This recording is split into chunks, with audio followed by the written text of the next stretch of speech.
When waitress Ramona Fletcher is assigned to serve Michael Jordan at Delaney's restaurant, she has no idea her life is about to change forever. As a struggling single mom working double shifts to pay for her son's asthma medicine, Ramona needs every tip she can get. But nothing prepares her for what happens when Jordan leaves and she finally sees the bill. The tip he leaves makes her break down in tears. But why would the basketball legend be so incredibly generous to a waitress he just met? And what hidden connection could possibly exist between Michael Jordan and Ramona's late husband that might explain his life-changing gesture? Ramona Fletcher rushed through the back entrance of Delaney's, her worn sneakers squeaking against the polished floor. She was on time, but only barely. The city bus had been late again, and her feet already ached from the 6-block sprint from the stop to the restaurant. Sorry, she muttered, even though no one had complained yet. Ramona hung her jacket on the staff hook and quickly tied her curly hair back with a black elastic band. The locker room was empty except for Jamil, who was just finishing his lunch shift. He gave her a tired smile. "You're good. Vincent's not even on the floor yet." Ramona let out a breath. "Thanks. How was lunch?" "Slow." Jamil shrugged. Tips were garbage. That wasn't what she wanted to hear. Ramona needed good tips today. Really good ones. This morning, she'd given Zach his last dose of asthma medicine. The new prescription was waiting at the pharmacy, but so was the $85 copay she didn't have. She pulled her black apron from her bag and tied it around her waist. The fabric was faded from hundreds of washes, but still looked professional enough. As she checked her pockets for pens and her order pad, her fingers brushed against the small basketball keychain, Terrell's Lucky Charm. He'd carried it to every basketball game he'd played or watched. Now it was hers. "Fletcher!" Vincent's voice boomed from the hallway. "You ready?" Ramona smoothed her shirt and stepped out. "Yes, sir. Ready to go." Vincent Delaney was the owner's nephew and managed the restaurant with military precision. His pressed shirt and perfect tie made Ramona feel even more rumpled than usual. "Good. I need you in private dining tonight." Ramona blinked. "Private dining? That's usually Phoebe's section." Phoebe called in sick. Some stomach bug. Vincent checked his clipboard. "You've been here 3 years now. You can handle it, right?" Private dining meant bigger tabs and better tips. It was the section everyone wanted but few got. Mainly, it went to servers with seniority, or those in Vincent's good graces, neither of which described Ramona. "Absolutely," she said, trying not to sound too eager. "Thank you for the opportunity." Vincent nodded. "Don't make me regret it. We have some important guests tonight. I need your A-game."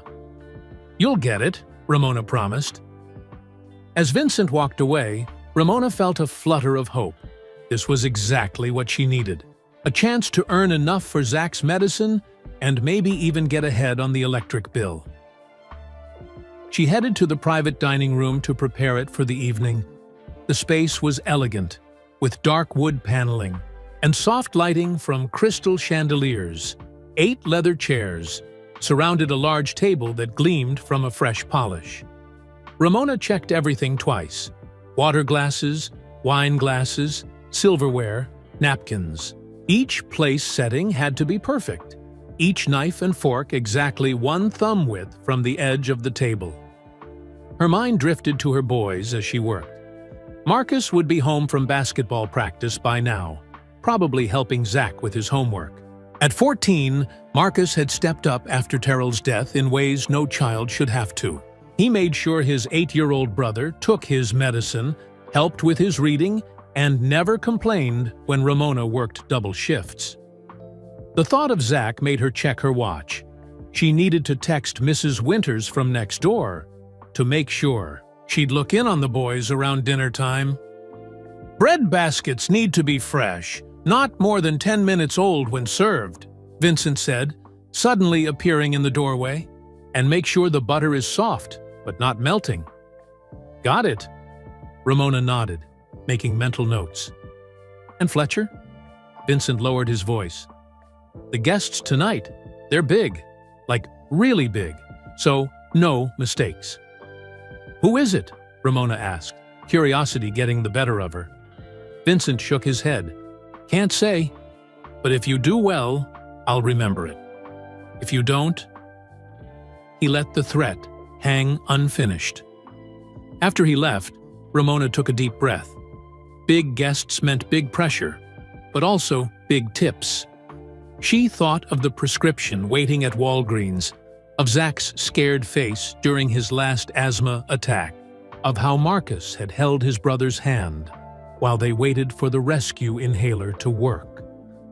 She ran her fingers over each fork, each knife, each spoon, making sure everything was spotless. She adjusted the flour arrangement in the center of the table, moving it a quarter-inch to the left. Through the kitchen doors, she could hear the staff whispering excitedly.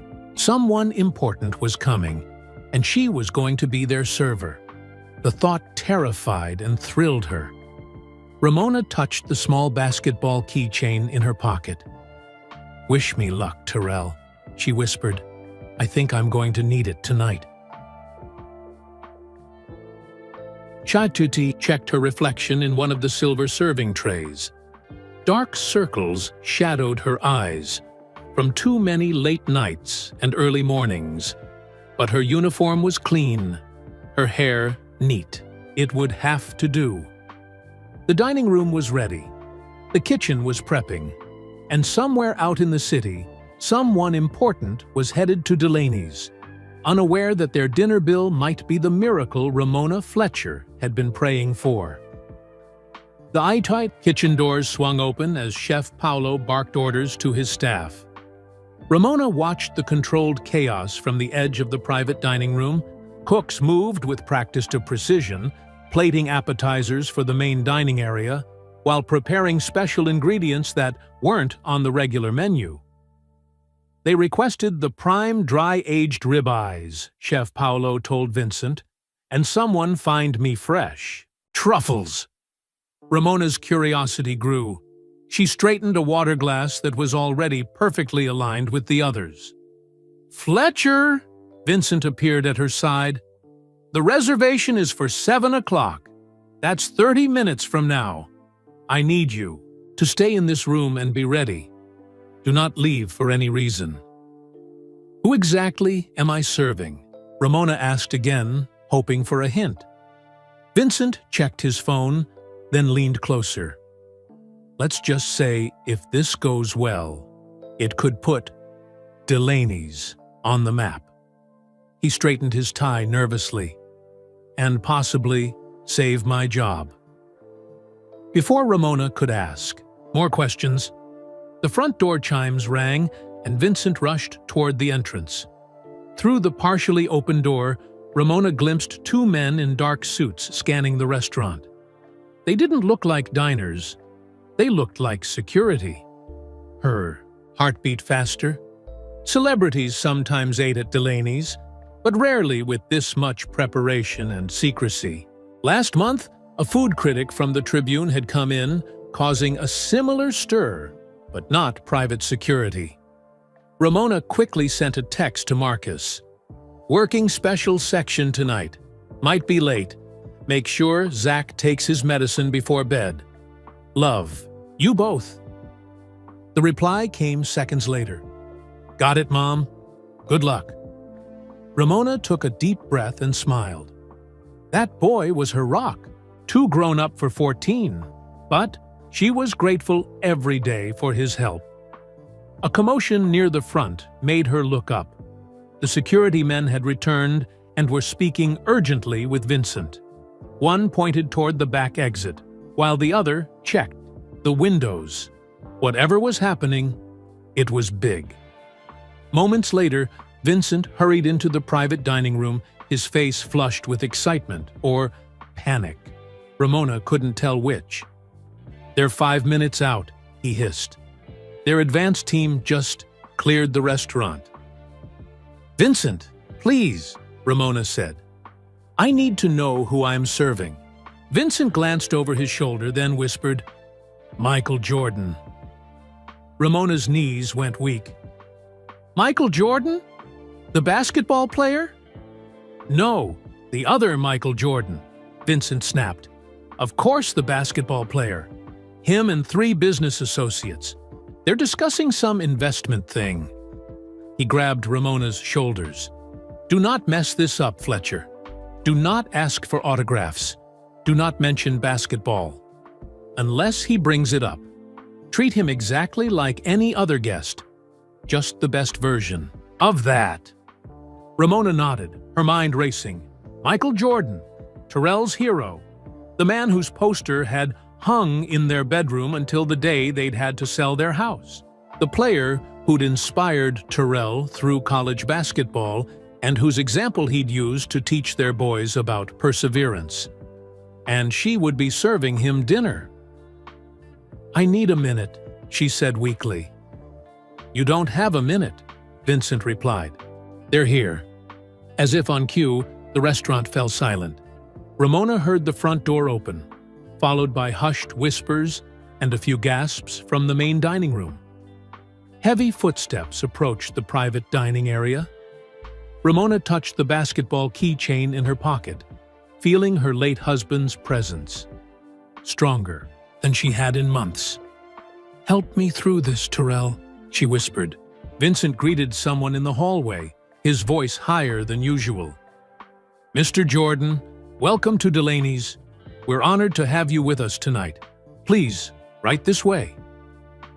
Ramona smoothed her apron and stood tall beside the table, hands clasped. In front, just as she'd been trained. She forced her face into a professional smile. Pleasant, but not too familiar. The door swung open, and Vincent entered first, holding it wide. "Your server this evening will be Ramona. She's one of our finest, and she'll take excellent care of you." And there he was. Michael Jordan ducked slightly to enter the room, though the doorway was already tall. In person, he seemed even larger than on TV, not just in height, but in presence. He wore a perfectly tailored charcoal suit, a crisp white shirt, and a tie that probably cost more than Ramona's monthly rent.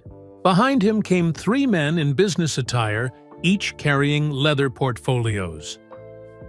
"Good evening," Jordan said, his voice deep and confident as he nodded to Ramona. "Good evening, sir," she replied, amazed that her voice didn't shake.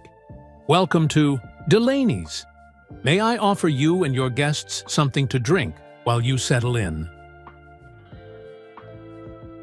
As Jordan and his associates took their seats, Ramona felt a strange sense of calm replace her nervousness. This was just a dinner service. She knew how to do this. She'd been serving meals for years. The only difference was who sat at the table. But as she took their drink orders, Jordan requested sparkling water with lime. A small voice in her head kept repeating, "This isn't just any dinner. This could change everything." She just didn't know yet how right that voice would be. As Ramona headed to the bar to place the drink orders, memories of Terrell flooded her mind. She could almost hear his voice, excited and full of life, talking about Jordan's famous flu game or the shot over Craig Elo that broke Cleveland's heart. Sparkling water with lime, 2 bourbons neat, and 1 gin and tonic, she told the bartender, Darius. Darius raised his eyebrows. "So? Is it really him?" Ramona nodded, but kept her voice low. "Yes, and he's exactly as tall as you'd think." "Man, I wish I could see him," Darius said as he prepared the drinks. "My dad had his poster on our wall my whole childhood." "Mine too," Ramona said. Then, more to herself than to Darius, "My husband used to say, Jordan wasn't just the greatest basketball player, but the greatest example of what happens when talent meets hard work." The memory was so clear. Terrell sitting on the edge of Marcus's bed, their son only 9 at the time, disappointed after not making the school basketball team. "You know," Terrell had said, "Michael Jordan got cut from his high school team his sophomore year." "For real?" Marcus had asked, eyes wide with disbelief. "For real," Terrell had confirmed, but instead of quitting, he used that pain to fuel his practice. He worked harder than anyone else, and look what happened. Ramona placed the drinks carefully on her tray. That conversation had happened in their old house, the one with the backyard where Terrell had installed a basketball hoop, the one they'd had to sell after his accident. The accident. Even now, 3 years later, the memory made her stomach clench. A rainy night. A truck driver who fell asleep at the wheel. And just like that, Terrell was gone, leaving her with 2 boys, a mountain of medical bills, and a grief so deep she sometimes couldn't breathe. "You okay?" Darius asked, noticing her expression. Ramona blinked back to the present. "Fine, just remembering something." She carefully balanced the tray and returned to the private dining room. Jordan and his associates were reviewing documents spread across the far end of the table. They paused their conversation as she entered. "Sparkling water with lime," she said, placing the glass in front of Jordan with a steady hand. "Thank you," he said, looking up briefly. As Ramona distributed the remaining drinks, she noticed the men were discussing investment opportunities in Charlotte. Jordan occasionally asked sharp questions, demonstrating a business intelligence that Terrell had always admired. "He's as strategic in business as he was on the court," he'd often said. When she finished serving the drinks, Jordan looked up. "We'll need a few more minutes before ordering food." "Of course, sir. I'll be nearby when you're ready." As Ramona stepped back into the hallway, she pulled out her phone to check on the boys. Another text from Marcus. "Zach's breathing sounds funny. Using the inhaler, but not much left." Her heart raced. This was exactly what she'd feared. The ID, prescription waiting at the pharmacy, might as well have been on the moon if she couldn't pay for it tonight. "Everything all right?" Vincent asked, noticing her worried expression. "Yes," Ramona lied, tucking her phone away. "Just checking on my kids." Vincent frowned. "Focus, Fletcher. This is too important for distractions." "My son's asthma is not a distraction," she wanted to say, but instead just nodded. She needed this job too badly to argue. She returned to the private dining room when Jordan signaled they were ready to order. As she took notes, she was struck by how respectfully he treated her, making eye contact, speaking clearly, saying, "Please," and "Thank you." Some wealthy customers acted like servers were invisible, but Jordan didn't. While inputting their orders into the kitchen system, Ramona found herself thinking about the last time she and Terrell had splurged on a nice dinner out. It was for their 10th anniversary, just 6 months before the accident. They'd saved for months, and Terrell had been so proud to order a bottle of champagne. "To 10 years with my best friend," he'd toasted, "and to decades more." Decades more. How quickly plans could crumble. When the appetizers were ready, Ramona carried them to the private dining room with practiced grace. 3 tuna tartars and 1 crab cake for Jordan. "The crab cake is excellent here," she said as she placed it before him. Jordan nodded appreciatively. The chef's recommendation. As she arranged the plates, the small basketball keychain slipped from her apron pocket, landing with a soft clink on the hardwood floor. Embarrassed, Ramona quickly retrieved it, hoping no one had noticed. But Jordan had. "Basketball fan?" he asked, gesturing to the keychain. Ramona felt her cheeks warm. It was my husband's. He was the fan. She hadn't meant to emphasize "was," but Jordan caught it.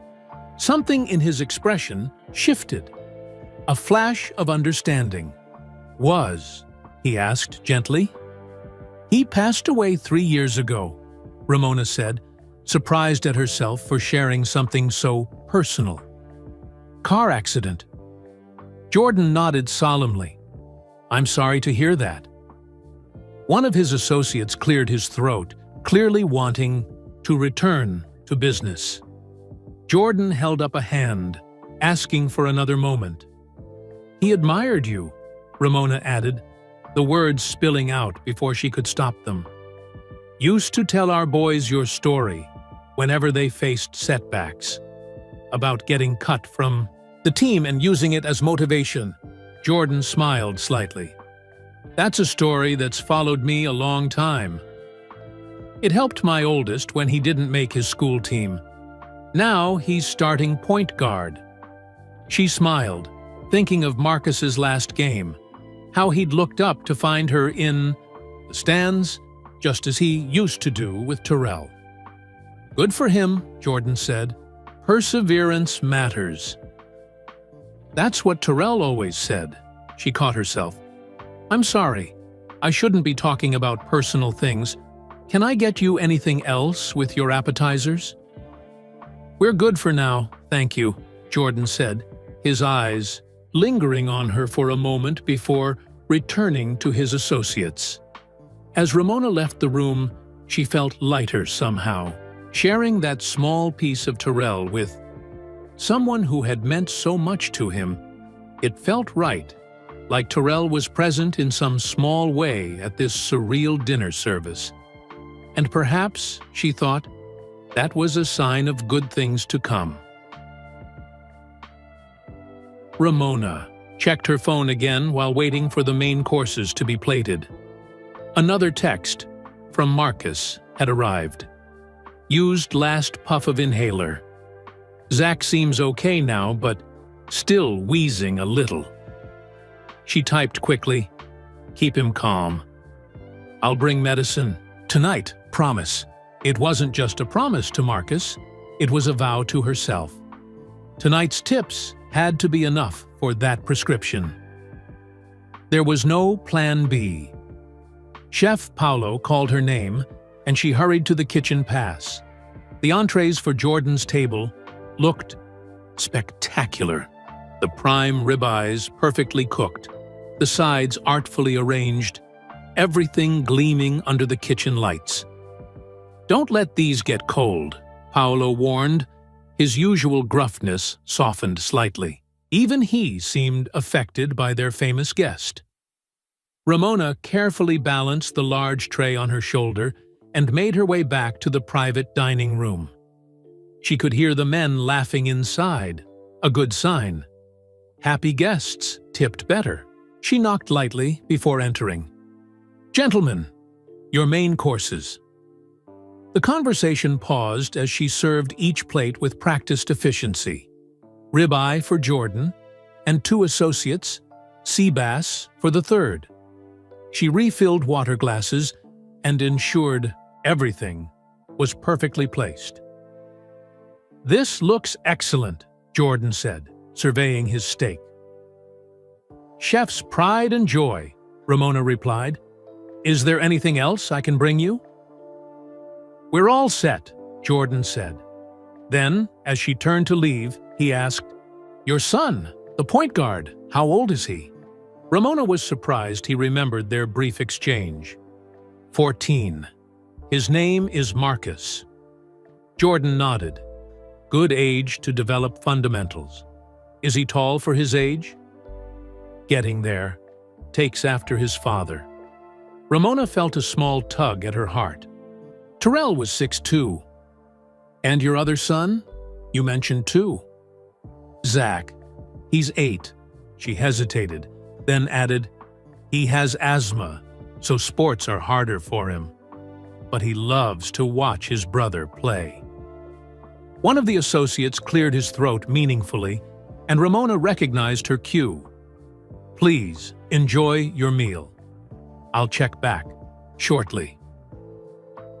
As she left the room, she overheard one associate say, about the downtown development. The conversation had returned to business, yet something had shifted. Jordan had asked about her family, shown genuine interest. In her years of serving wealthy customers, that kind of personal connection was rare. When she returned to check on their progress, the men were deep in discussion. Jordan noticed her enter and gave a quick nod. Everything was satisfactory. She refreshed drinks silently and slipped out again, respecting their privacy. In the kitchen, Vincent pulled her aside. How's it going? They happy? Very, Ramona assured him. They're enjoying the food and having a good business discussion. Vincent's shoulders relaxed slightly. Good. Jordan's group is considering investing in something local. Could mean repeat business. He lowered his voice. I've already had 3 calls from other tables asking if that's really him. What did you tell them? That we respect all our guests' privacy. Vincent straightened his tie. But between us, the owner's ecstatic. Says if this goes well, I can have that assistant manager position I've been after. Ramona nodded, understanding perfectly. Tonight wasn't just important for her, it was crucial for Vincent too. Perhaps that explained his extra nervousness.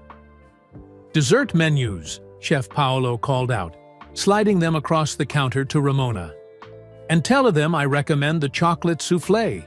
Takes 15 minutes, but worth the wait. When Ramona returned to the private dining room with dessert menus, the mood had lightened. Whatever business they'd been discussing seemed to have reached a satisfactory conclusion. Jordan leaned back in his chair, looking relaxed. Would you care to see our dessert menu? She asked, offering the leather-bound folders. Absolutely, Jordan said.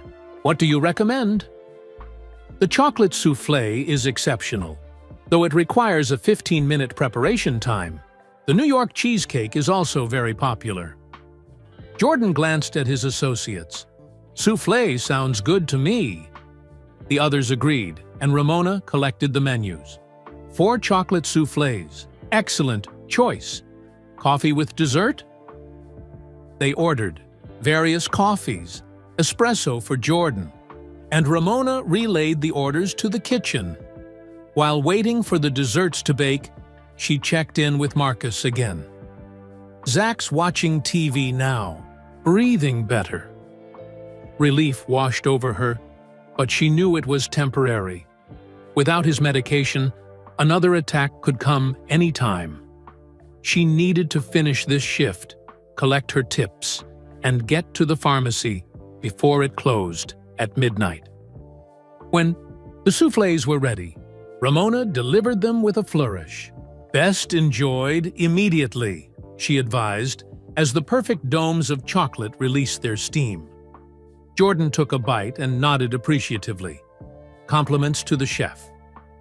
The men enjoyed their desserts, the conversation now casual and punctuated with laughter. Ramona maintained her professional demeanor, but inside, her mind raced with calculations. The bill would be substantial. Even a standard 20% tip would cover Zach's prescription with money left over. As they finished their coffees, Jordan checked his watch. We should get going. Early flight tomorrow. Ramona nodded and prepared the bill.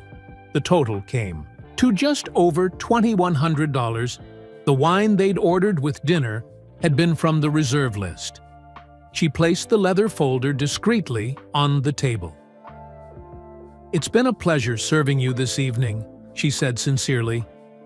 I hope you enjoyed everything. Dinner was excellent, Jordan replied. "Thank you for your attentive service." There was a warmth in his voice that hadn't been there at the beginning of the meal. Ramona wondered if sharing that small piece about Terrell had created some kind of connection, or if Jordan was simply being polite to a server who had done her job well. She left them to settle the bill, busying herself clearing a nearby table while trying not to appear anxious. After a few minutes, she saw Jordan and his group stand to leave. She approached the table as they exited, Jordan nodding to her once more before disappearing down the hallway, with Vincent escorting them out. The leather folder lay on the table, closed. Within it lay Zach's medicine, Marcus's basketball shoes, maybe even a month's rent. At least that's what Ramona hoped as she reached for it, with steady hands but a racing heart. Ramona opened the leather folder and checked the bill. Everything looked correct. $147, 86 total. Her eyes moved to the tip line, where Jordan had written $500, a generous amount, over 20%. Relief flooded through her.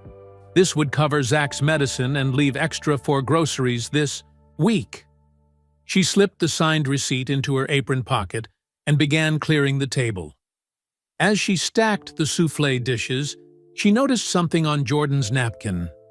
Writing. He had scribbled a note. "Excellent service. Please see host before leaving tonight." Ramona's pulse quickened. What could that mean? Had she done something wrong? She tucked the napkin into her pocket alongside the receipt and finished cleaning the private dining room, her mind racing with possibilities. The rest of her shift passed in a blur. News had spread throughout the restaurant that Michael Jordan had been their special guest, and other servers peppered her with questions. Was he nice? What did he order? Did he talk about basketball? Ramona answered vaguely, maintaining professional discretion while hiding her own emotional connection to the evening. She didn't share how Jordan had asked about her sons, or how she'd mentioned Terrell's admiration. Those moments felt too personal to gossip about. When her shift finally ended at 11, Ramona approached Vincent at the host stand. "I was told to see you before leaving?" Vincent nodded, looking unusually solemn. "Jordan left something for you." He handed her a sealed envelope with Ramona written on it in bold handwriting. "What is it?" she asked, turning the envelope over. "I don't know. He just asked me to make sure you got it." Vincent hesitated, then added, "Whatever it is, you earned it." Jordan's people called after they left, said it was the best service they'd had in months. Ramona's fingers trembled slightly as she held the envelope. "Thank you." "No, thank you," Vincent said. "The owner's thrilled. We're already getting reservation requests from people who heard Jordan was here." He smiled, a rare sight. "And that assistant manager position we discussed? It's yours if you want it. Better pay, regular hours. You could be home with your boys more." Ramona stared at him, stunned. "Are you serious?" "Completely. You start next week, if you accept." "I accept," she said immediately.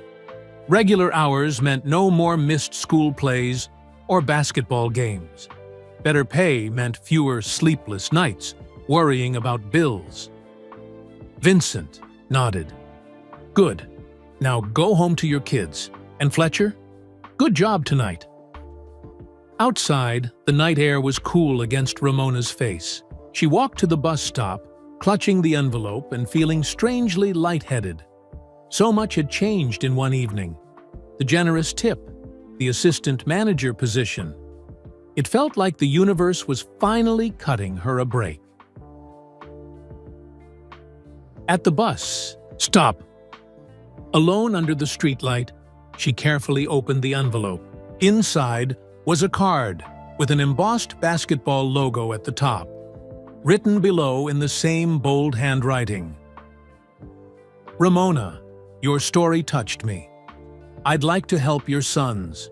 Please call my assistant at this EFEATS number to discuss a basketball camp opportunity for Marcus this summer. All expenses paid. For Zach, I know some great doctors who specialize in childhood asthma. They've helped my own family members. The same number can arrange that connection. Best wishes, Michael Jordan. Below was a phone number with a direct extension. Ramona's legs felt weak. She sat heavily on the bus stop bench, reading the note again. Then, a third time. This couldn't be real. Things like this didn't happen to people like her. But the card in her hands was real. The number was real. And the hope surging through her chest was definitely real. The basketball keychain seemed to grow warmer in her pocket. She pulled it out, running her thumb over its worn surface. "Terrell," she whispered, "you won't believe what happened tonight." Her phone buzzed with a text from Marcus. "You okay? It's late." She texted back. "On my way home. Got great news. And Zach's medicine." The bus appeared around the corner, its headlights cutting through the night. Ramona tucked the card carefully into her wallet and gathered her things. Tomorrow she would call the number. Tomorrow she would begin to believe that this miracle was real. But tonight, she just needed to get home to her boys and hold them close. Tonight, she needed to tell them that things were finally looking up. As she boarded the bus, Ramona thought about how a chance encounter had changed everything. One shift, one famous guest, one connection made through memories of Terrell. She found a seat and leaned her head against the window, watching the city lights blur as the bus pulled away. For the first time in 3 years, the weight on her shoulders felt lighter. For the first time since Terrell's death, she felt like maybe, just maybe, they were going to be okay. The bus turned onto her street, and Ramona spotted her apartment building. A light was still on in their window, Marcus waiting up for her. She could picture him at the kitchen table, probably helping Zach with his homework, just as Terrell would have done. She reached for the stop request cord, her fingers brushing against the basketball keychain once more. "Thank you," she whispered, though she wasn't sure if she was thanking Jordan, Terrell's memory, or some greater force that had finally decided to give her family a break. Perhaps it didn't matter. What mattered was that tonight, when she walked through that apartment door, she wouldn't just be bringing home Zach's medicine. She would be bringing home hope. The apartment building's elevator was broken again, so Ramona climbed 4 flights of stairs, her legs aching after hours of serving. The hallway smelled of someone's burnt microwave popcorn, and the flickering overhead light needed a new bulb. But none of that dampened her spirits tonight. She unlocked the door to apartment 4C and stepped inside. Their home was small, just 2 bedrooms, a tiny kitchen, and a living area barely big enough for their worn couch and TV stand. But it was clean and filled with photos of happier times. "Mom!" Zach called, running to her from the couch where he'd been watching TV. His thin arms wrapped around her waist, and she could hear the slight wheeze in his breathing. "Hey, buddy," she said, hugging him close. "How are you feeling?" "Better," he said, though she could tell he was putting on a brave face. "Did you bring my medicine?" "I sure did." She pulled out her wallet and removed a $20 bill. "Marcus, can you run down to the pharmacy before they close? It's all paid for. Just give them our name." Marcus appeared from the kitchen, a dish towel over his shoulder. At 14, he already looked so much like Terrell that sometimes it made her heart ache. "On it," he said, taking the money. "I made mac and cheese if you're hungry." and Zach did all his homework. As Marcus headed out, Ramona sank onto the couch beside Zach. "You did your homework? Even math?" Zach nodded proudly. "Marcus helped me with fractions, and I read the whole chapter. For science. That's my smart boy." She kissed the top of his head, noticing how warm he felt, another sign his asthma was acting up. While they waited for Marcus to return, Ramona changed out of her work clothes into sweatpants and a t-shirt that had once been Terrell's. In the bathroom mirror, she saw the dark circles under her eyes, the worry lines that hadn't been there 3 years ago. But tonight, there was something else on her face too, a glimmer of hope. Back in the living room, she dished up some mac and cheese and sat beside Zach, who was watching a basketball game. "Who's playing?" she asked, though basketball had never been her thing. "Hornets versus Lakers," Zach said. "Marcus says the Hornets are Jordan's team." "That's right," Ramona said, smiling at the coincidence. "And guess who came to the restaurant tonight?" Zach's eyes widened. "Michael Jordan? For real?" She nodded. "For real. And I was his server." "No way." Zach bounced on the couch, then started coughing from the exertion. Ramona rubbed his back until the coughing subsided. "Easy, buddy. Yes way." And he was very nice. "Did you get his autograph?" Zach asked when he could speak again. "No, but—" She hesitated, not wanting to share everything just yet. "He left a very good tip, and he might help Marcus go to basketball camp this summer." Zach's face fell slightly. "Just Marcus?" Ramona hugged him close. "He might help you too in a different way. But let's talk about it when Marcus gets back, okay?" The door opened as if on cue, and Marcus rushed in with a small paper bag from the pharmacy. "Got it," he said, handing over Zach's inhaler and medicine. "They said to start it tonight." Ramona measured out the correct dose and helped Zach take it, relief washing over her as she watched him breathe easier almost immediately. "Now," she said when they were all settled, "I have some news." She told them about serving Michael Jordan, keeping her tone casual even though her heart raced with excitement. She explained about the promotion to assistant manager, the regular hours, the better pay. "Does that mean you won't miss my games anymore?" Marcus asked, trying to sound cool but unable to hide his hope. "That's right," Ramona said, "and I can be home when you boys get back from school." "Like before Dad died?" Zach asked softly. The question caught her off guard. "Well, not exactly. Like that, but better than now." She hesitated, then showed them Jordan's note. Marcus read it aloud, his voice growing more excited with each word. "A basketball camp? With Michael Jordan?" His eyes were wide. "Mom, those camps cost thousands of dollars." "And doctors for Zach," Ramona added, smiling at her younger son. "Special doctors who know all about asthma." Zach chewed his lip thoughtfully. "But how? Will we pay for that?" The question hurt, though Ramona understood why he asked it. At 8 years old, Zach had already learned hard lessons about money, about choosing between medicine and new shoes, about birthday presents that never quite matched what his friends received. "We don't have to pay," she explained gently. "Mr. Jordan wants to help us." "Why?" Marcus asked, suddenly suspicious. "People don't just give stuff away for free." He sounded so much like Terrell in that moment. Practical, slightly wary.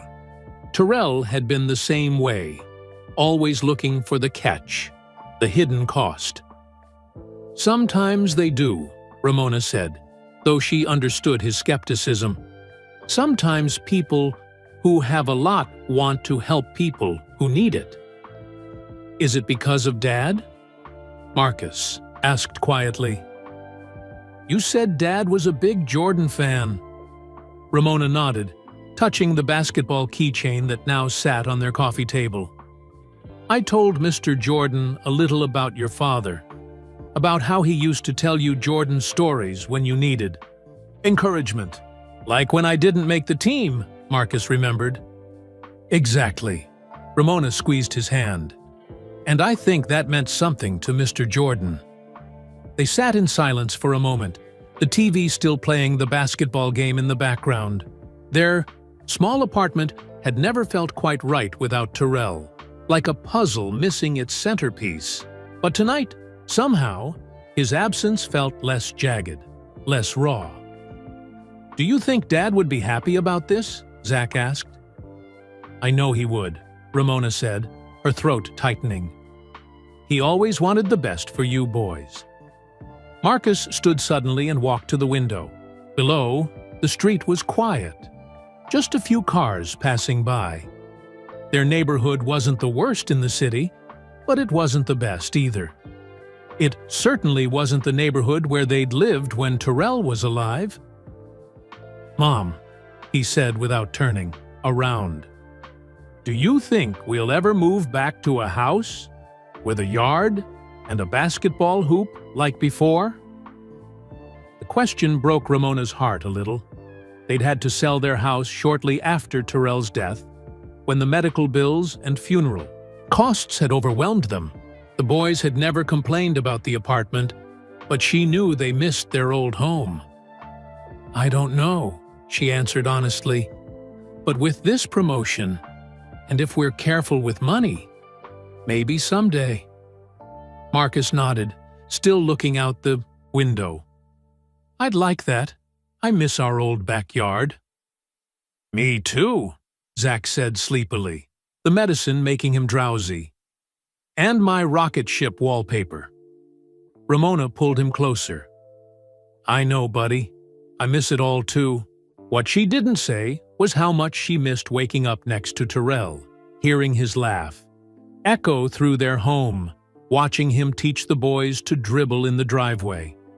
Some absences couldn't be filled, not even with good fortune. But as she sat there with her boys, the weight of the day's events finally sinking in, Ramona felt something she hadn't experienced in years. Possibility. The path ahead still wouldn't be easy, but for the first time since Terrell's death, it didn't feel impossible either. Time for bed, Zach, she said, noticing his eyes drooping. School tomorrow. But I'm not tired, he protested, even as he yawned widely. Sure you're not, she smiled. Come on, I'll tuck you in. As she helped Zach brush his teeth and get into pajamas, Ramona's mind whirled with plans.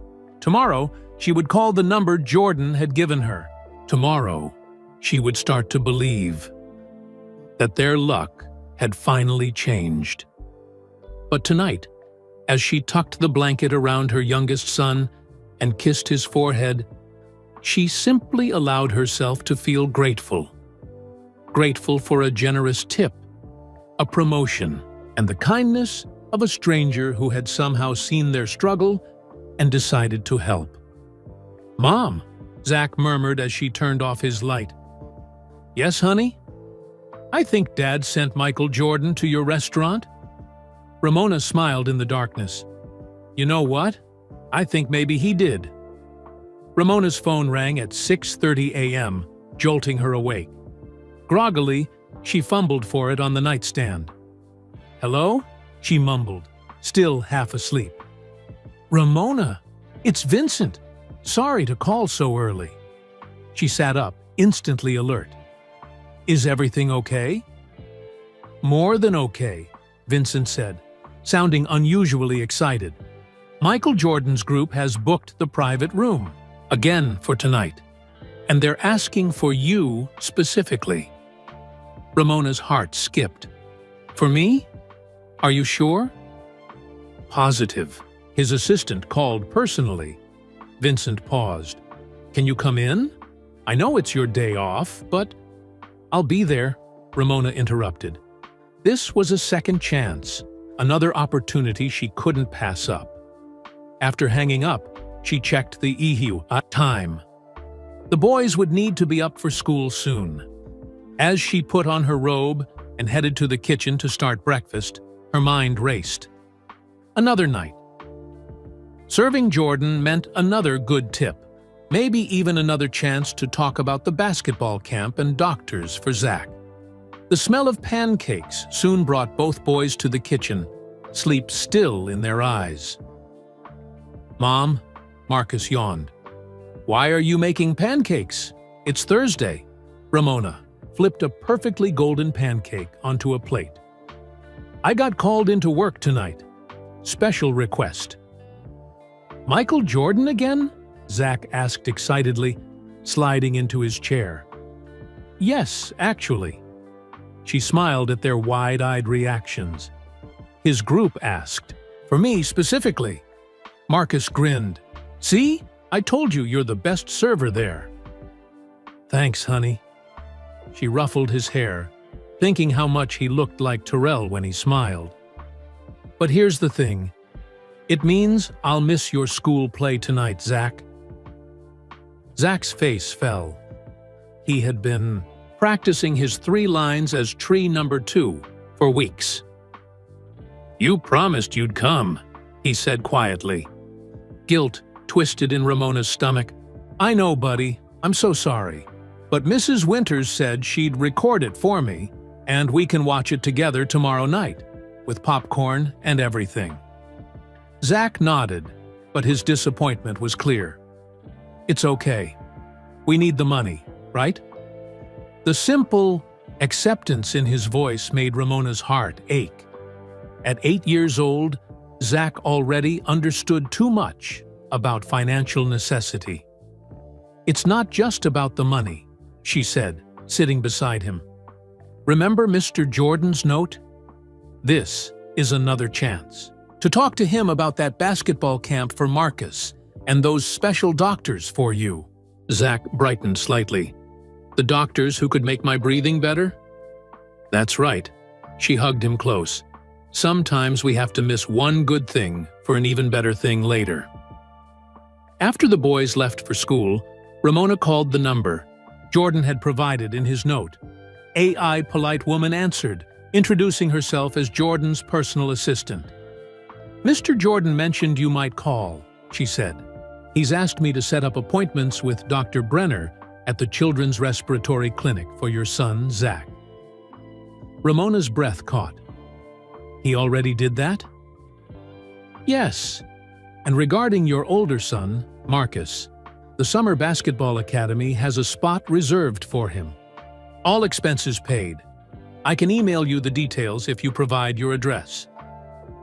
It felt surreal, like a dream she might wake from at any moment. "Thank you. That's incredibly generous." "Mr. Jordan was impressed by your family's story." The assistant said simply, "He'll be dining at Delaney's again tonight. He mentioned he's looking forward to updating you personally."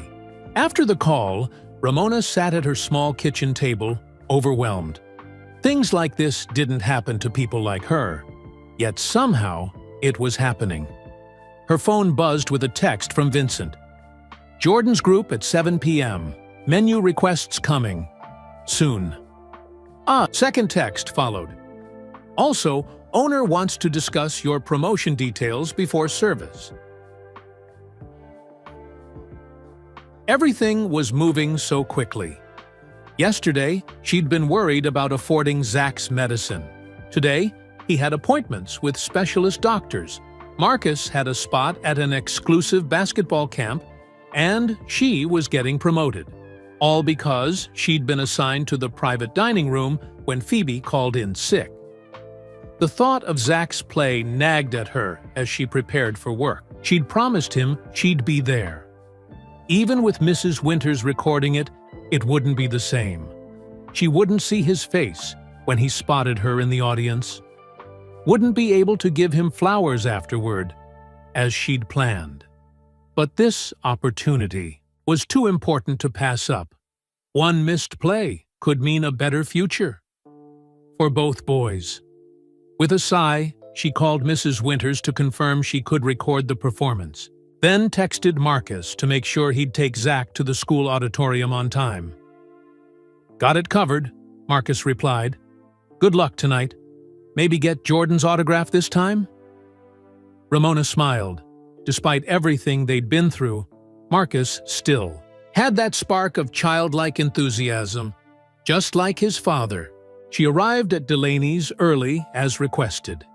The owner, Mr. Delaney himself, a man she'd only met twice in 3 years, was waiting in the office. "Ramona," he greeted her warmly, "Vincent tells me you did an excellent job last night." "Thank you, sir." "Michael Jordan doesn't request specific servers unless they're exceptional," he smiled. "I'd like to formally offer you the assistant manager position. Better pay, regular day shifts, benefits, including health insurance for your family." Health insurance? The words hit Ramona like a physical force. No more worrying about affording Zach's medications or choosing between rent and doctor visits. "I accept," she said, her voice steady despite the emotion welling inside her. "Thank you for this opportunity." As she prepared the private dining room for Jordan's return, Ramona checked her watch. Zach's play would start in 2 hours. She wouldn't be there to see it. The guilt remained, but now it was tinged with purpose. She was building something better for them step by step. Chef Paolo appeared at her side. "Special menu tonight," he said, handing her a sheet of paper. Jordan's assistant sent it over. "Make sure everything's perfect." As Ramona reviewed the menu, even more extravagant than the previous night, her phone buzzed with a text from Marcus. "At school now. Zach's nervous but ready. Wish you were here." She texted back. "Tell him I love him and can't wait to watch the video. You're the best big brother." Vincent approached, straightening his tie nervously. "They'll be here in 30 minutes. Everything set?" Ramona nodded, pushing aside her mixed emotions.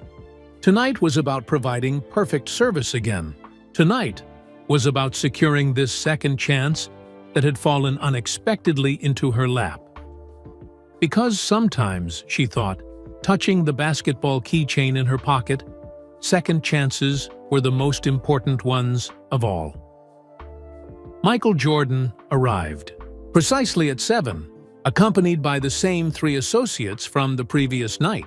Ramona greeted them with warm professionalism, noting that Jordan seemed more relaxed today, his smile easier. "Good evening, Mr. Jordan," she said. "Welcome back to Delaney's." "Thank you, Ramona," he replied, using her name with a familiarity that surprised her. "I hope we didn't disrupt your schedule by requesting you specifically."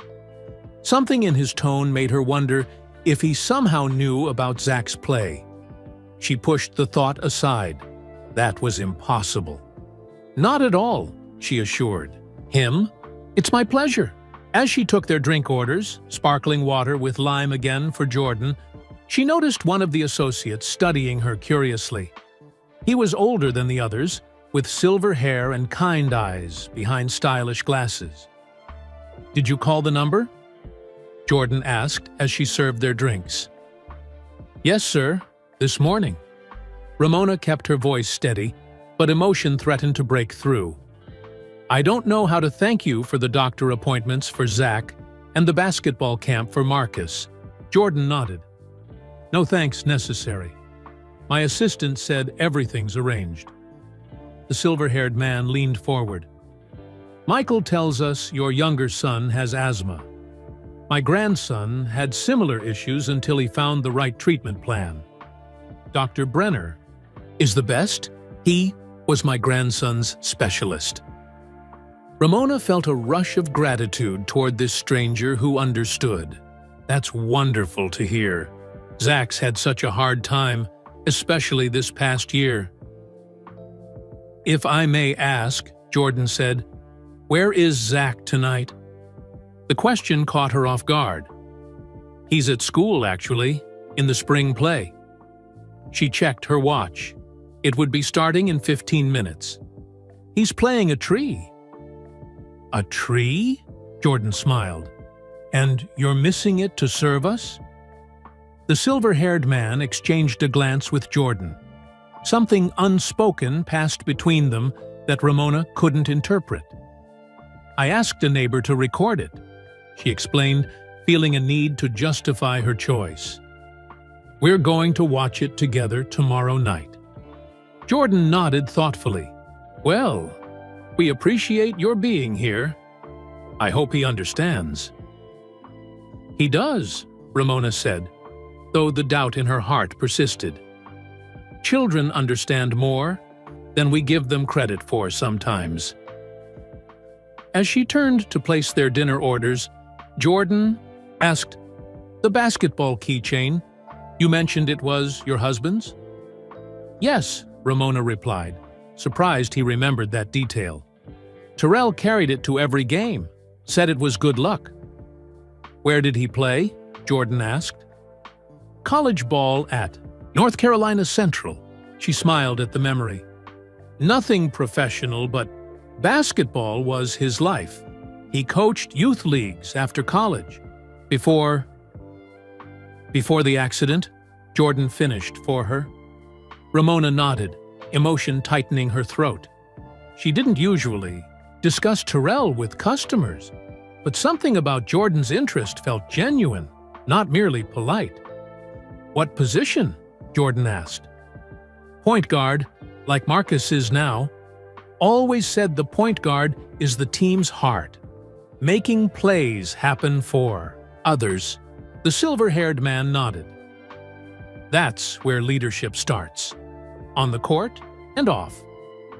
"Terrell believed that," Ramona said. "He tried to teach the boys that same philosophy, that success comes from helping others succeed." She realized she'd been talking too much and straightened professionally. "I should place your orders. The chef has prepared something special tonight." As she walked to the kitchen, Ramona felt oddly light, as if sharing those small pieces of Terrell had somehow made him present again. Throughout the meal service, Jordan and his associates discussed business matters, occasionally including Ramona in their conversation. They asked about her promotion to assistant manager, seeming genuinely pleased for her. When one associate stepped away to take a phone call, Jordan turned to Ramona. "How long have you been working double shifts?" The directness of the question surprised her. "Since Terrell died. 3 years now. That's a long time to carry everything alone," he said. "I'm not alone," Ramona replied. "I have the boys. We take care of each other." Jordan nodded, his expression thoughtful. "Still, it can't be easy. The medical bills, raising 2 boys, by yourself." "It's not," she admitted. "But we're making it work." She hesitated, then added, "Tonight, actually, marks a turning point. With this promotion, I'll have regular hours, benefits. I'll be able to be home when they get back from school." "Like when their father was alive?" Jordan asked. "Similar," she said, wondering how he knew to ask that specific question. "Not exactly the same, of course. Nothing can replace Terrell." "No," Jordan agreed, "but you're doing right by them. He'd be proud." The certainty in his voice, as if he knew what Terrell would think, struck Ramona as odd yet comforting. As she cleared their plates, she found herself saying, "We had to sell our house after he died. The medical bills, funeral costs. It was too much. The boys still miss having a yard, a basketball hoop." She hadn't meant to share that detail, yet somehow it felt important, acknowledging the full weight of what they'd lost. "Where was the house?" the silver-haired man asked gently. "Oakwood Heights," she replied. "Nothing fancy, but it was ours." Terrell had just finished renovating the kitchen before the accident. Jordan and the silver-haired man exchanged another look. "I shouldn't be talking about this," Ramona said, embarrassed by her oversharing. "Would you care for dessert?" Jordan smiled. "Absolutely. Recommend something." As Ramona described the dessert options, she felt her phone vibrate in her pocket. Probably Marcus letting her know how Zach's performance went. A fresh wave of guilt washed over her, but she pushed it aside. While the men enjoyed their desserts, creme brulee for Jordan, Ramona noticed the silver-haired man writing something in a small notebook. He tore out the page and handed it to Jordan, who nodded and tucked it into his jacket pocket. When it came time to present the bill, Ramona placed the leather folder discreetly on the table. "Thank you again for everything," she said quietly. "The doctor appointments, the basketball camp. It means more than you know." Jordan looked up at her, his expression unreadable. "Sometimes people come into our lives. Unexpectedly, Ramona. Sometimes connections are deeper than they first appear." The cryptic statement puzzled her, but before she could respond, Vincent appeared at the doorway, signaling that Jordan's car had arrived. "It's been a pleasure," Jordan said, standing to leave. "I think you'll find everything in order." He nodded toward the leather folder containing the bill. As the group exited, the silver-haired man paused beside Ramona. "Your husband sounds like he was a remarkable man. The kind who leaves a lasting impression on everyone he meets." Something about the way he said it, with such specific certainty, made Ramona stare after him as he followed the others out. She turned back to the table, her heart suddenly racing without knowing why. The leather folder lay there, containing another tip, perhaps another note. But somehow, she sensed there was something more this time, something she couldn't yet understand. Ramona stood alone in the private dining room, staring at the leather folder on the table. She took a deep breath and opened it. Inside was the credit card receipt for $395.17. Her eyes moved automatically to the tip line, expecting perhaps another generous $500. What she saw made her blink hard, certain she was misreading. The tip line showed $50,000. Ramona gasped, her hand flying to her mouth. This had to be a mistake. No one left a $50,000 tip, not even Michael Jordan. She checked the total again. $52,355.17. The numbers were clearly written, Jordan's signature bold and unmistakable. Below. Her legs suddenly weak, Ramona sank into one of the chairs. This couldn't be real. Someone was playing a cruel joke. But who would do that? And why? With trembling fingers, she turned the receipt over. On the back, in the same bold handwriting she'd seen on the note last night, Jordan had written, "For Zach's treatment, Marcus's future, and the home Terrell would want you to have. Your family's perseverance inspires me. MJ." Tears sprang to Ramona's eyes, blurring her vision. This was more money than she made in 2 years. Enough for Zach's medical care, for Marcus's college fund, maybe even enough for a down payment on a house. But why? Why would Michael Jordan do this for a waitress he'd met just yesterday? Vincent's voice broke through her daze. "Ramona, they've gone. How did it—" He stopped, noticing her expression. "What's wrong?" Wordlessly, she held out the receipt. Vincent's eyes widened. "This can't be right," he said, staring at the numbers. 50,000? That's impossible." "That's what I thought." Ramona pointed to the note on the back. "But he wrote this too." Vincent read it and let out a low whistle. "I need to call the bank. Make sure the card will authorize for this amount."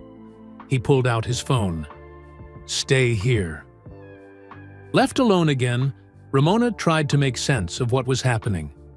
The generosity was overwhelming, but the mystery behind it bothered her. Jordan's words from earlier echoed in her mind. Sometimes connections are deeper than they first appear. What connection could possibly exist between Michael Jordan and her family? Her phone buzzed. A text from Marcus. "Zach was amazing!" Everyone clapped so loud. Mrs. Winters got it all on video. "When will you be home?" Reality came rushing back. Her son had just performed in his play, and she'd missed it. Even with this incredible tip, that moment was gone forever. "I'll be home soon," she texted back. "So proud of both of you." Vincent returned, his face a mixture of shock and excitement. "It's legitimate. The charge was approved. $50,000, Ramona. Do you know what this means?" She nodded, still unable to fully process it. "It means my boys will be okay." "It's more than that," Vincent said. "Jordan's assistant just called. He left his private number for you, said to call him tomorrow to discuss setting up proper accounts. For your sons." "Proper accounts?" "College funds, medical trust, professional financial planning." Vincent shook his head in disbelief. "This isn't just a tip, Ramona. This is life-changing." Ramona stared at the receipt in her hands. Life-changing. Yes, that described it perfectly. But the question remained. Why? Her family? Why now? "Go home," Vincent said gently. "Be with your boys. We can handle closing up." In a daze, Ramona collected her things. The restaurant staff watched her curiously, aware. Something extraordinary had happened, but not knowing what. She kept the details to herself, tucking the receipts safely into her wallet. Outside, the night air was cool against her tear-stained face. She hadn't even realized she was crying. The bus stop was empty. The last bus already gone. Without thinking, she hailed a passing taxi, something she'd never normally do with her tight budget. "West Side Apartments on Maple," she told the driver. As he shut it, the taxi pulled away from Delaney's. Ramona leaned her head against the window, watching. The city lights blur. She felt lighter than she had in years, as if a weight she'd grown accustomed to carrying had suddenly been lifted. The taxi driver glanced at her in the rearview mirror. "Good night?" he asked conversationally. Ramona smiled through her tears. "Life-changing," she echoed Vincent's words. When the taxi pulled up to her apartment building, Ramona overpaid the driver, feeling a strange new freedom in the gesture. "Keep the change," she said, stepping out. The elevator was still broken, so she climbed the 4 flights of stairs, her mind racing with possibilities. They could move out of this apartment. Zach could get the best medical care. Marcus could go to college without crushing student loans. All because Michael Jordan had somehow seen her, really seen her, and decided to help. She paused outside, their apartment door, hearing the muffled sound of the TV inside. Taking a deep breath, she entered. Marcus and Zach sat on the couch in their pajamas, watching basketball highlights. They looked up as she walked in, their faces brightening. "Mom!" Zach jumped up, racing toward her. "Did you hear? I remembered all my lines." Ramona hugged him tightly, breathing in the scent of his shampoo. "I can't wait to watch the video. I bet you were the best tree ever." "He was," Marcus confirmed, joining the hug. "Even Mrs. Peterson said so, and she never likes anything." Ramona laughed, a free and joyous sound she hadn't heard from herself in years. "I have something to tell you both." They sat together on the worn couch, Ramona in the middle with an arm around each boy. Carefully, she showed them the receipt. "Is that?" Marcus squinted at the numbers. $50,000. "Mom, that can't be right." "It is," she said, softly. "Mr. Jordan left this for us. For Zach's treatments, for your education, maybe even for a new home someday." Zach's eyes were huge. "Like our old house? With a yard?" "Maybe," Ramona said, not wanting to make promises she couldn't keep. "But definitely, somewhere better than here." "But why would he do that?" Marcus asked, practical as always. "He doesn't even know us." Ramona touched the basketball keychain, now sitting on their coffee table. "I'm not sure. But he left this note." She showed them the back of the receipt. "The home Terrell would want you to have," Marcus read aloud. "How would he know what Dad would want?" It was the same question that had been nagging at Ramona. How would Michael Jordan know anything about what Terrell would want for his family? "I don't know," she admitted, "but I'm going to find out." Long after the boys had gone to bed, Ramona sat at their small kitchen table staring at the receipt. The numbers hadn't changed. $50,000. A life-altering sum that had appeared like magic when they needed it most. Sleep felt impossible. Her mind kept returning to Jordan's cryptic words and the strange way the silver-haired man had spoken about Terrell. As if they knew him. But how could that be? Terrell had never mentioned knowing Michael Jordan. That would have been something to tell. A story he would have shared proudly with the boys. Unless... Ramona pulled out her phone and opened the search engine. She typed, "Michael Jordan, North Carolina Central Basketball Connection." Nothing relevant appeared. Of course, Jordan had played for UNC Chapel Hill, not NC Central, where Terrell had played. There would be no basketball connection there. She tried again. Michael Jordan, Terrell Fletcher. This search returned only unrelated results. Whatever connected them, if anything, wasn't publicly known. With a sigh, Ramona put her phone away. Perhaps she was inventing mysteries where none existed. Maybe Jordan was simply a generous man who had been touched by her story of struggling to raise her boys alone. But that didn't explain how he'd known Terrell's wishes for their home. Morning came too quickly. Ramona had barely slept, but adrenaline kept her alert as she prepared breakfast for the boys. "Mom, are we really rich now?" Zach asked, pouring too much syrup on his pancakes. "No, honey, we're not rich," Ramona corrected, gently. "Mr. Jordan was very generous, but we still need to be careful with money." "But we can get a house?" he persisted. "Maybe. We'll see." She didn't want to make promises until she understood exactly what was happening.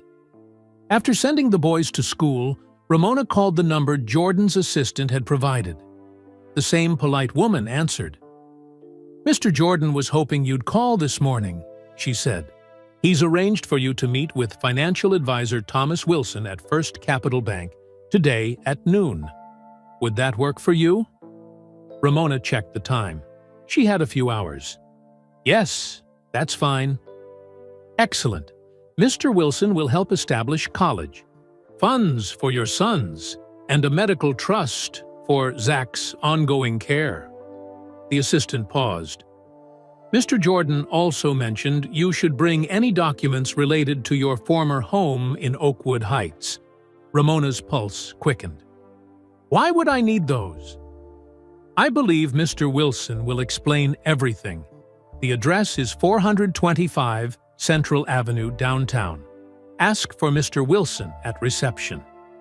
The call ended. leaving Ramona with more questions than answers. She went to the small filing cabinet where she kept important papers. Inside a worn folder labeled House, she found the documents from their old home, the deed, mortgage papers, and the painful foreclosure notice that had come after Terrell's death when she could no longer make the payments.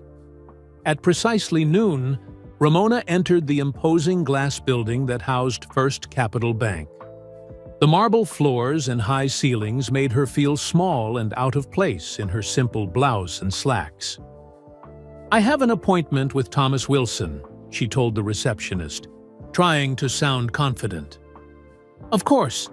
Mr. Wilson is expecting you." The woman's smile was warm.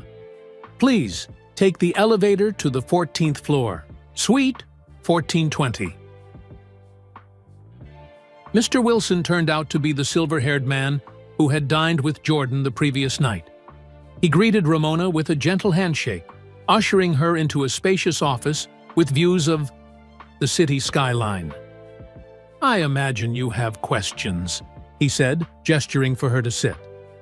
"Many," Ramona admitted, starting with why Michael Jordan would leave a $50,000 tip for a waitress he just met. Wilson smiled. "That's a fair question, but perhaps not the right one." He opened a file on his desk. The right question might be, why did Michael specifically seek out the family of Terrell Fletcher? Ramona's breath caught. "What do you mean, seek out? Our meeting at Delaney's wasn't coincidental, Ms. Fletcher. Michael has been trying to locate Terrell's family for some time." "But why?" Ramona's voice trembled. "Terrell never mentioned knowing Michael Jordan."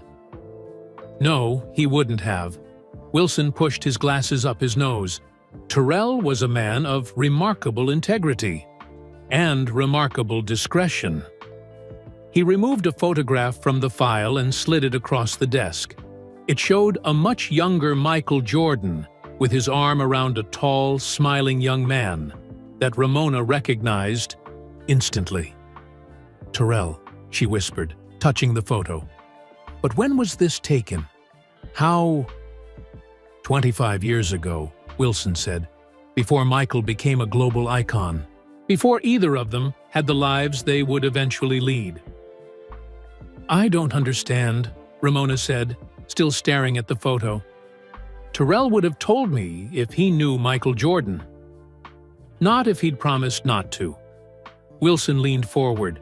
"Ms. Fletcher, what I'm about to tell you has been kept private for decades at Michael's request, but he feels you deserve to know the truth."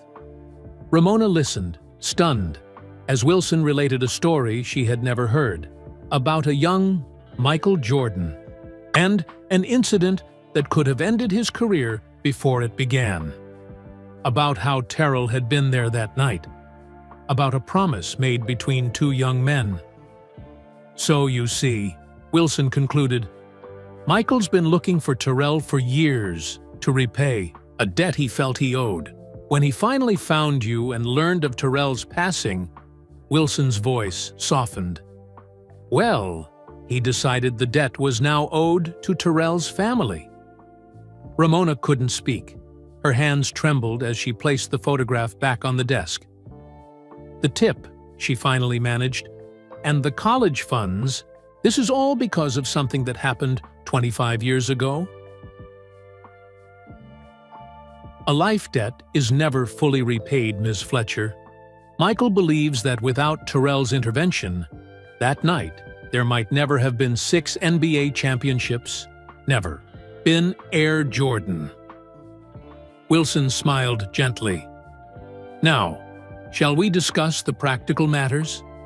The funds for your son's education and Zach's medical care have already been arranged." As Wilson outlined the details, trust funds, investment accounts, health insurance, Ramona struggled to process what she'd just learned. Terrell had kept this secret their entire marriage, had carried it silently to his grave. "There's one more thing," Wilson said, pulling out another document. Regarding your former home in Oakwood Heights, did you bring the papers I mentioned? Ramona nodded numbly, reaching for her bag. What Wilson said next would change everything. Mr. Jordan has purchased your former home in Oakwood Heights, Wilson said simply.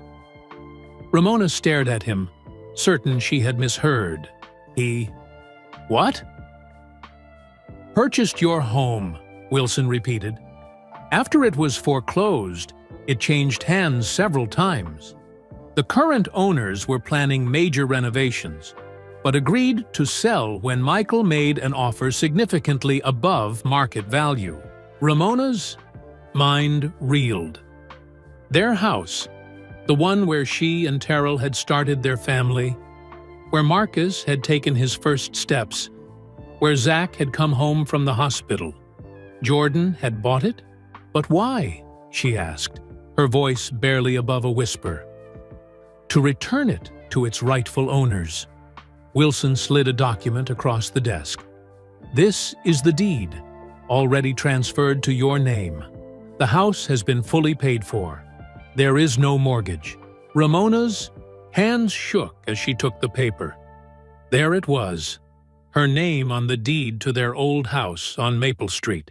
The house she had been forced to sell after Terrell's death, when the medical bills and funeral expenses had overwhelmed her. This can't be real, she said, tears welling in her eyes. It's very real, Wilson assured her. And there's more. The house has been renovated. Updated kitchen, new roof, fresh paint, and the backyard. He smiled. Well, let's just say your boys will have a proper place to play basketball. A sob escaped Ramona's throat. For 3 years, she had worked double shifts, pinched pennies, and still barely kept her head above water. And now, in the span of 2 days, everything had changed. Her sons would have their home back, the home Terrell had loved. I don't know what to say, she managed. Michael didn't do this for thanks, Wilson said gently. He did it because he believes it's what Terrell would have wanted. And because he never got the chance to thank Terrell properly while he was alive. Ramona wiped her eyes. Can you tell me what happened between them? Wilson nodded. Michael said you should know. It was 1982, just after Michael's freshman year at UNC. He was in Durham for a summer league game, went to a bar afterward with some teammates. A group of local guys recognized him, got hostile. Racial slurs led to pushing, then punches. Ramona closed her eyes, picturing it. Terrell was there, Wilson continued. He didn't know Michael, but he intervened. Got Michael out before police arrived.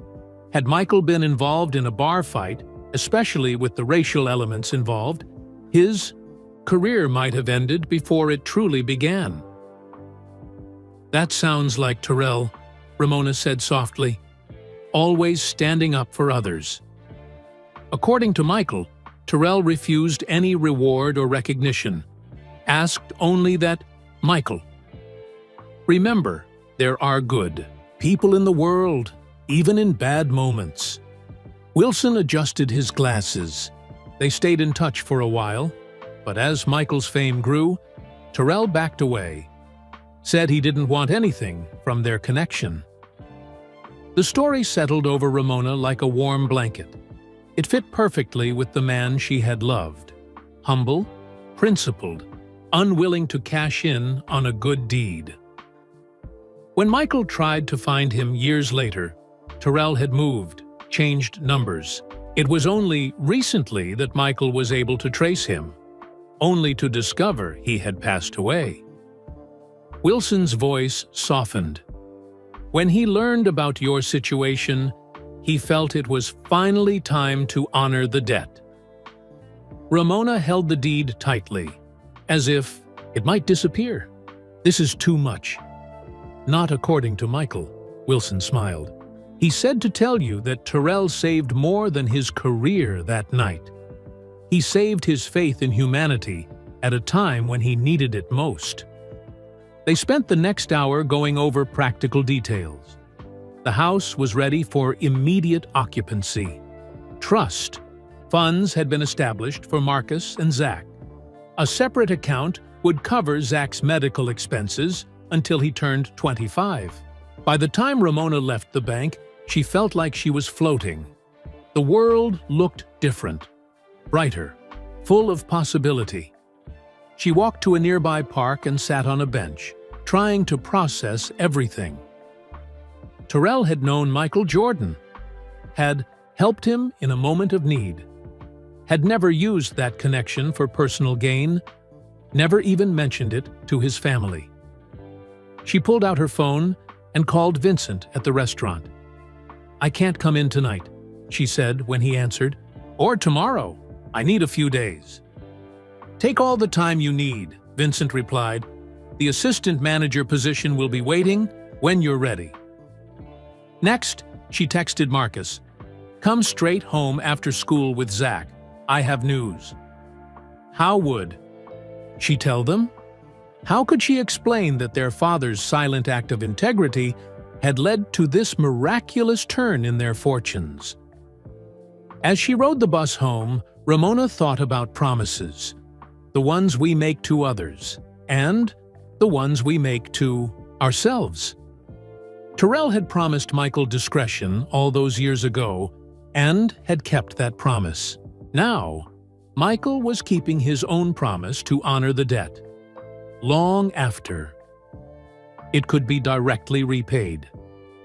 She touched the basketball keychain in her pocket, feeling closer to Terrell than she had in years. "You would have been embarrassed by all this," she whispered, "but you would have been so happy to see the boys back in our home." The bus turned onto her street, and Ramona stood to exit. She had preparations to make before the boys got home.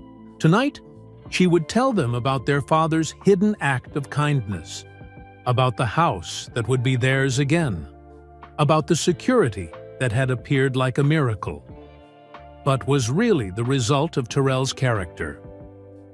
Tonight, they would watch Zach's play on video, celebrate his performance, and begin planning their move back home.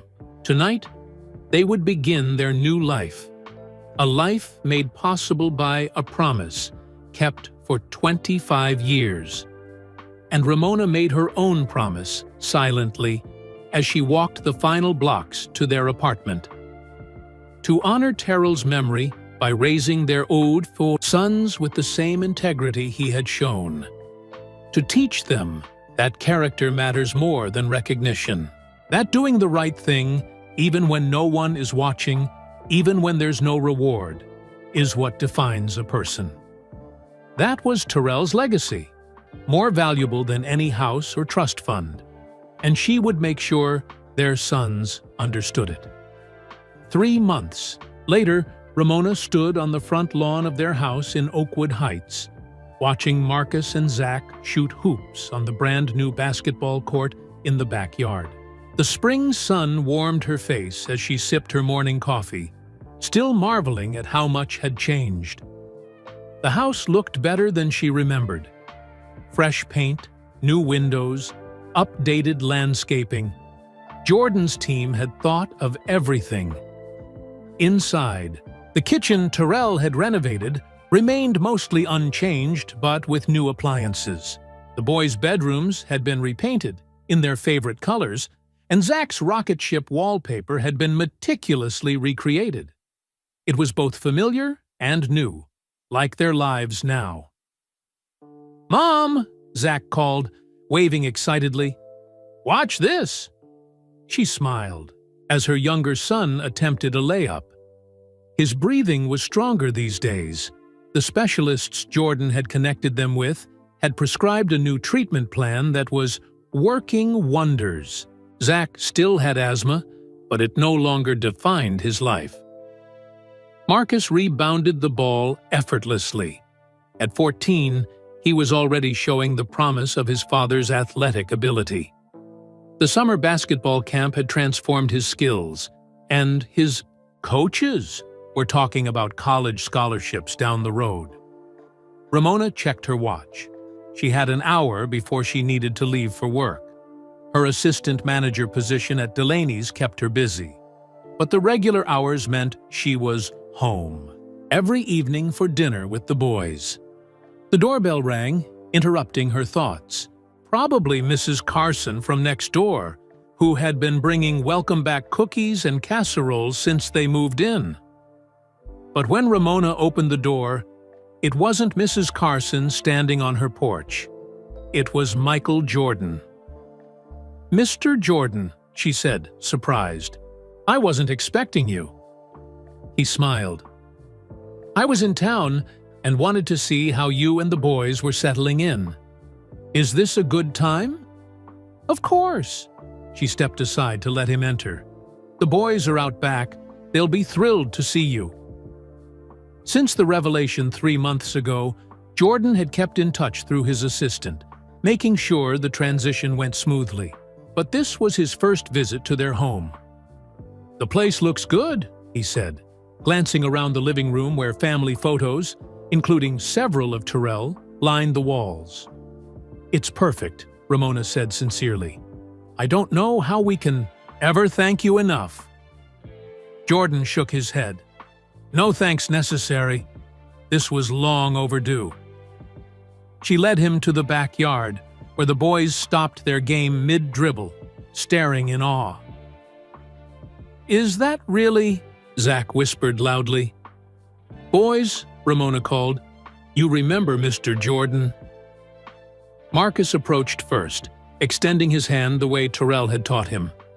"Thank you for everything, sir, especially the basketball camp." "You're welcome," Jordan replied, shaking his hand firmly. "I heard you were one of the standouts this summer." Marcus beamed. "I'm trying to be." Zach hung back, suddenly shy, until Jordan knelt to his level. "How's the breathing, young man?" "Much better," Zach said. "I can play for almost an hour now without stopping." "That's great progress," Jordan said. "Keep working at it." The boys resumed their game, showing off a little for their famous visitor, while Ramona and Jordan sat on the patio. "They're good kids," Jordan observed.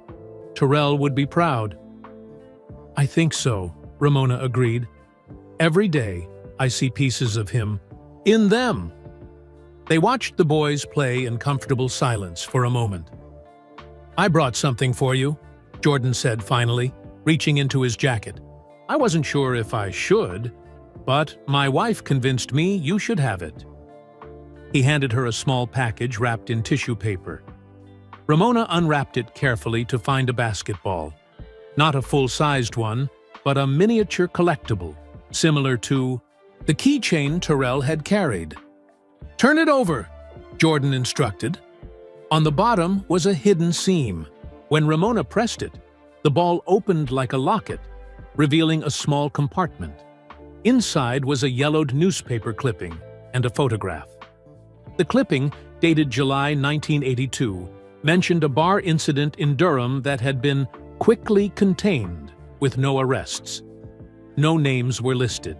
The photograph showed a young Terrell and an equally young Michael Jordan sitting on the hood of a car, laughing together.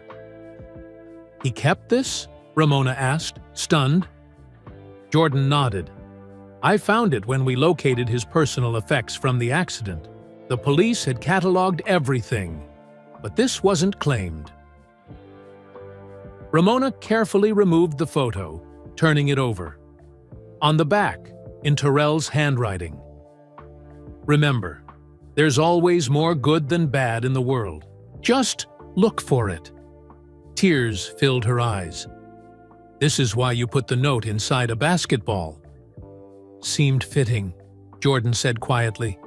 "Terrell saved me that night, not just from the fight, but from becoming cynical. He was right. There is more good than bad. Sometimes we just need to be reminded." Ramona clutched the small basketball, feeling as if Terrell had sent her one last message across the years. One last reminder of who he was and what he believed. "Thank you for this," she whispered. "It means everything." Jordan stood, watching the boys play. Terrell never wanted recognition, turned down every offer of help or connection I tried to make over the years. But I always thought someday I'd have the chance to thank him properly. "Now you have," Ramona said, "through them." She followed his gaze to Marcus, who was showing Zach how to improve his shooting form. Patient, encouraging, just as Terrell would have been. "I should get going," Jordan said. "Just wanted to see how everything was working out." "Would you like to stay for lunch?" Ramona offered. "The boys would love it." He smiled. "Another time. I have a flight to catch." He handed her a card. "But call if you need. Anything. Anything at all." As she walked him to the door, Ramona felt a sense of completeness she hadn't experienced since Terrell's death. The circle that had begun with a chance encounter in a Durham bar 25 years ago had finally closed. On the front porch, Jordan paused. "One more thing. Terrell once told me that if he ever had children, he'd teach them that what matters isn't how many shots you make, but how many times you're willing to take the shot when it matters." Ramona smiled through her tears. That sounds exactly like him. After Jordan left, Ramona returned to the backyard. The boys were still playing, their laughter filling the air. She sat on the patio, opening the miniature basketball again to look at the photograph. There was her Terrell, young and vibrant, his future still ahead of him. A future that would include her, their sons, joy, and ultimately tragedy. A future where a small act of integrity would ripple forward through decades, eventually returning to bless the family he left behind. "Mom," Marcus called. "Come play with us." Ramona carefully closed the basketball, tucking it into her pocket next to Terrell's keychain. Then she joined her sons on the court, feeling Terrell's presence in every bounce of the ball, every swish of the net, every smile on her boys' faces. This was their new beginning, but it was also a continuation of the legacy Terrell had left, a legacy of kindness, integrity, and the belief that doing the right thing, even without recognition, eventually comes full circle. As she attempted a clumsy shot that somehow made it through the hoop, her sons cheered. And somewhere, Ramona was certain Terrell was cheering too. 1 year later, Ramona sat on the front porch swing, watching fireflies dance in the summer twilight. The neighborhood was quiet, peaceful. From inside the house came the sounds of Marcus and Zach arguing good-naturedly over a video game. Life had settled into a new normal that still sometimes felt like a dream. Zach's asthma was well controlled with his new treatments. Marcus had made the high school varsity basketball team as a freshman, the youngest player in the school's history. And Ramona had been promoted to manager at Delaney's, with weekends off and benefits that gave her family security. They hadn't known in years, all because of a basketball legend's gratitude to her husband. The miniature basketball Jordan had given her sat on the side table next to the porch swing. She picked it up, opening the hidden compartment to look at the photograph inside. Something she often did when she wanted to feel close to Terrell.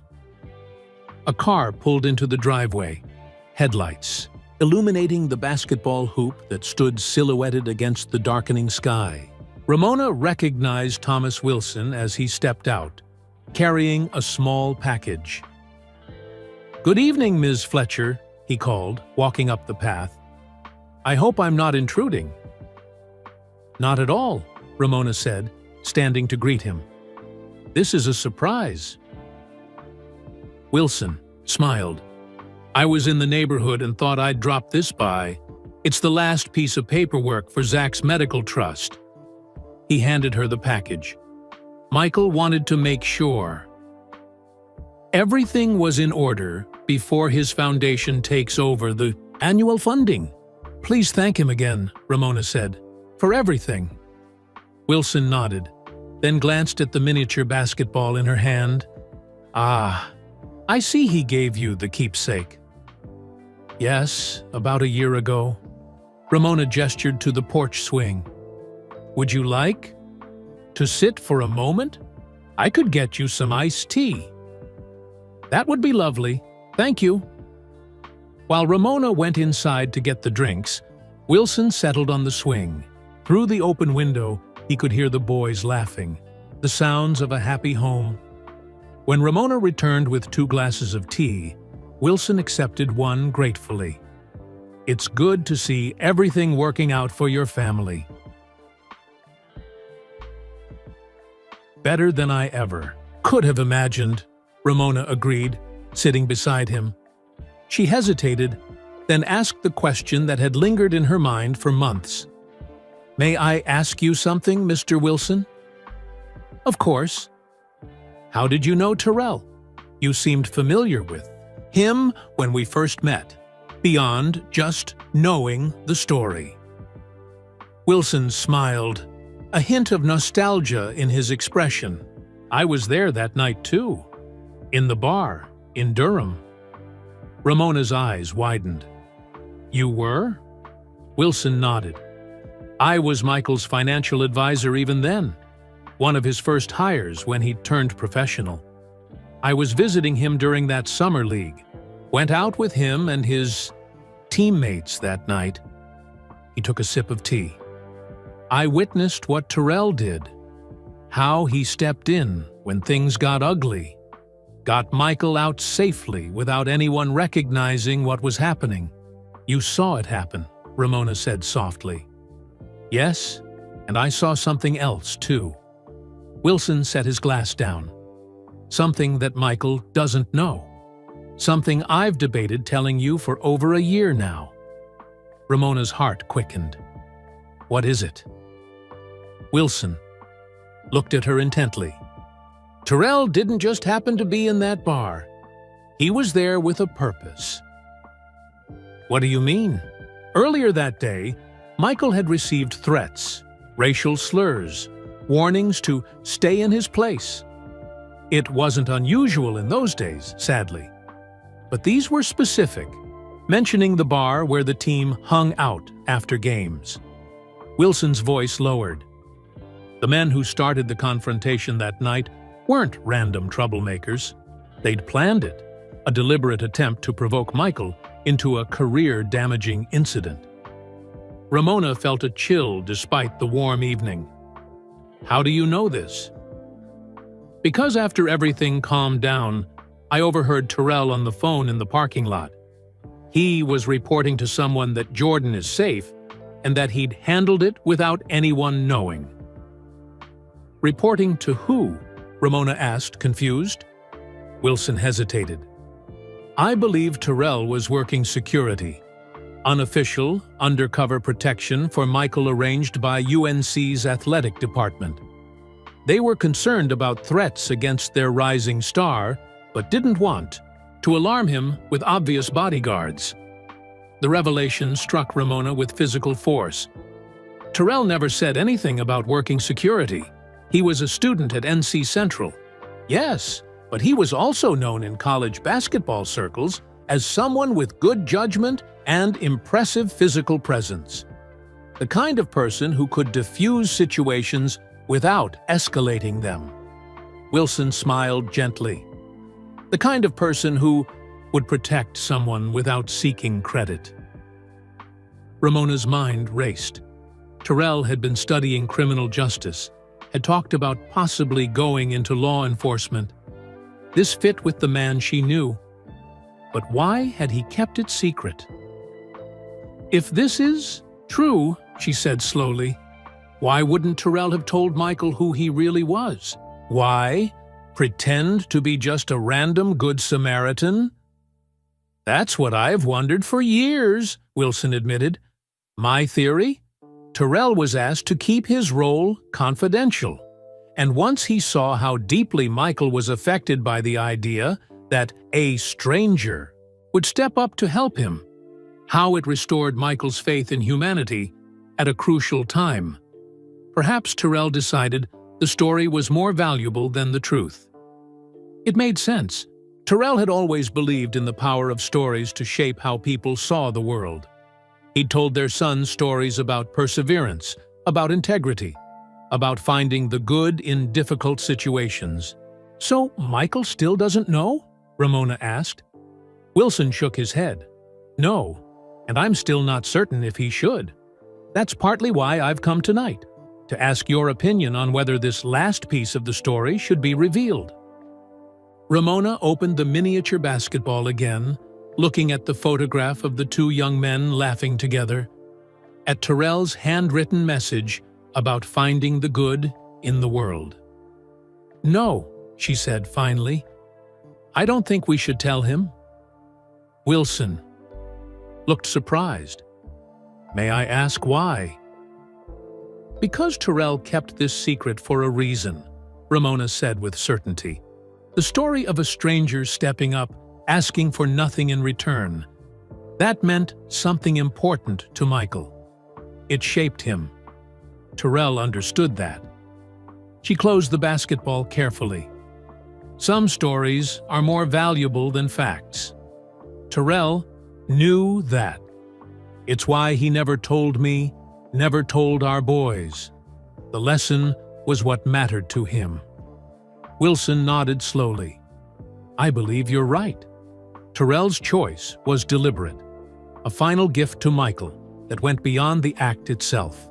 They sat in silence for a moment, watching the fireflies rise higher in the deepening darkness. Thank you for telling me, though, Ramona said finally, for helping me understand this last piece of who Tyrell was. Wilson stood to leave. I thought you deserved to know the full truth about your husband, about the man who shaped not just your lives, but in some small way, the course of basketball history. After Wilson departed, Ramona remained on the porch swing, holding the miniature basketball and thinking about the man she had loved. Tyrell had been even more extraordinary than she had known, not just for one spontaneous act of courage, but for the wisdom to understand how stories shape us, how sometimes the meaning we find matters more than the literal truth. Inside, she heard Marcus call, Mom, come see this move Zach just did. Ramona smiled, tucking the basketball into her pocket. Some secrets were worth keeping. Some stories were worth preserving in their most meaningful form, even if they weren't perfectly accurate. That, too, was part of Tyrell's legacy. The understanding that what mattered wasn't always what happened, but what we learned from it, how we grew, how we carried those lessons forward. As she went inside to join her boys, Ramona felt a deep sense of peace. The mysterious connection between Michael Jordan and her husband wasn't so mysterious after all. It was simply the story of one good man who understood that sometimes the greatest acts of kindness come not just from what we do, but from how we allow others to understand it. And for Ramona and her sons, that understanding would be the most precious inheritance of all. And that's the story of how one act of kindness changed Ramona's life forever. Where are you listening from today? Drop your location in the comments below. If this story touched your heart, please hit that like button and subscribe to our channel, Sharing. These stories of kindness and connection helps remind us all that good things still happen in our world every day. Ready for another heartwarming story? Click on the video appearing on your screen right now. Until next time, remember that kindness always comes back around.